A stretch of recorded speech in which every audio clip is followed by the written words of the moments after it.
saya pribadi memilih Pak Prabowo alasan yang sangat sederhana.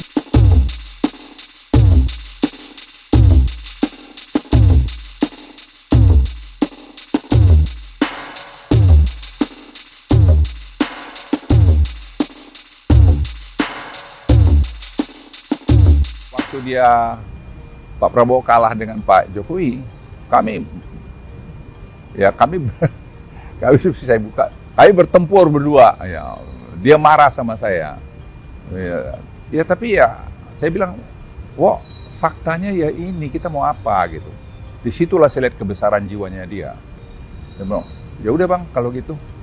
Dia hormati keputusan itu. Walaupun tentu dalam periode tertentu beliau galau juga yang saya masuk akal saya. Tapi kemudian dia mau bergabung lagi dengan Pak Jokowi. Dan kebesaran jiwa Pak Jokowi juga mau mengambil dia. Di mana kita cari pemimpin seperti begini gitu loh. Saya ingin menyampaikan pada Anda sekalian, kita akan memilih presiden tanggal 14 Februari ini. Dan satu momen yang penting buat kita menurut saya, kita tidak boleh salah pemimpin. Apa yang sudah dicapai Pak Jokowi sekarang, saya ingin katakan diakui oleh dunia. Ya, saya kemarin waktu di Singapura, banyak yang menjenguk saya, baik itu dari utusan khusus Presiden Biden, John Kerry, maupun dari pemerintah, menteri-menteri dari Singapura, dan banyak lagi yang lain datang melihat saya.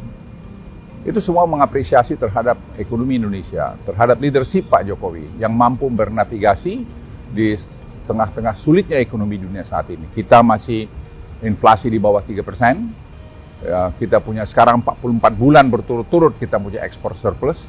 Itu belum pernah dalam sejarah Indonesia, dan kita melihat juga betapa sekarang current account dulu selalu defisit, sekarang sudah kita surplus, kadang-kadang ada sedikit negatif, tapi itu tidak menjadi isu lagi. Itu yang membuat rupiah kita di tengah-tengah terpaan naiknya the Fed misalnya tidak terlalu banyak terpengaruh.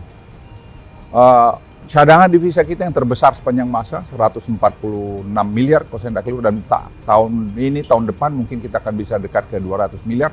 Semua karena kebijakan-kebijakan ekonomi yang dibuat oleh Pak Jokowi dengan tim ekonominya yang menurut hemat saya itu juga tim ekonomi yang baik sekali. Ini kerjasama semua.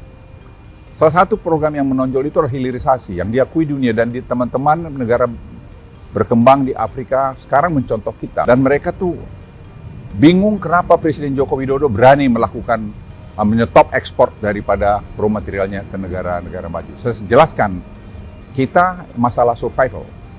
Kita harus menikmati, rakyat Indonesia harus menikmati nilai tambah itu. Dan ini keberanian Pak Jokowi melakukan itu. Dan kalau kita lihat juga infrastruktur, banyak yang mengkritik mengenai kereta api cepat Jakarta-Bandung tidak jalan. Sekarang semua orang menikmati. Tentu masih ada kurang di sana-sini, tidak mungkin itu seperti balik tangan sendiri. Dan kemudian saya bilang hilirisasi seaweed, rumput laut. Tidak ada mungkin, atau sedikit sekali bangsa ini yang tahu bahwa sekarang terjadi satu perubahan yang luar biasa. Ini program tidak jangka pendek, jangka menengah, panjang. Nah, ini diskusi semacam ini kan perlu keberlanjutan. Tidak mungkin selesai zamannya Pak Jokowi, dan tidak mungkin juga selesai semua pada zaman presiden yang akan datang. Oleh karena itu kontinuitas menjadi kunci.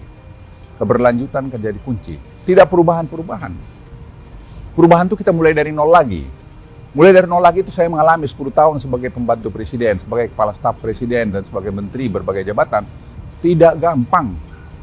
Yang ngomong-ngomong itu ya hanya omong-omong aja. Coba dilakukan. Saudara-saudara sekalian, diskusi ini yang saya bawa saya tawarkan beberapa kepada calon presiden itu dan wakil presiden itu. Tapi yang merespons sangat positif dan langsung juga dengan langkah-langkah dia adalah Pak Prabowo.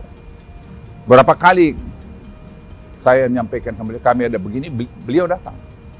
Beliau datang ke kami dan beliau mengirim timnya ke kami dan berbicara dengan tim kami, dan beliau sangat setuju dan ini harus dilakukan. Dia bilang sama saya, Bang, ini harus dilakukan, harus diteruskan. Karena ini program yang sangat baik sekali.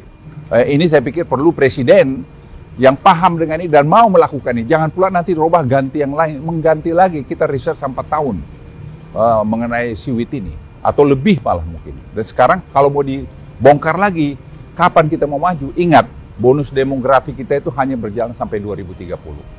Setiap tahun kita lengah, setiap tahun kita kehilangan momentum. Sehingga kita tidak bisa keluar nanti dari middle income trap, dan kita tidak bisa nanti jadi negara high income country, dan tidak bisa juga nanti kita $10.000 per kapita trajectory yang kami lihat untuk sampai 2030. Jadi ini dari saya sampaikan. Jadi saya sampaikan simpulan saya, saudara-saudara sekalian sebangsa tanah air. Kita pilih orang yang tepat menjadi Presiden Republik Indonesia. Tanggal 14 yang tepat. Saya pribadi memilih Pak Prabowo, alasan yang sangat sederhana, berkelanjutan. Dan dia punya spirit NKRI yang bagus, dan dia membuktikan keberhasilan-keberhasilan dia yang lalu. Itu tidak dapat diungkiri. Itu dari saya, pesan dari saya sekali lagi Luhut Binsar Panjaitan, pilih Prabowo, karena menurut saya dia pilihan terbaik untuk presiden pada saat ini.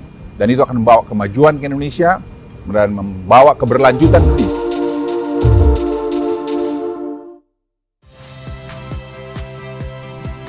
Saya Harjuno Pramendito. Saksikan program-program Kompas TV melalui siaran digital, pay TV, dan media streaming lainnya. Kompas TV, independen, terpercaya.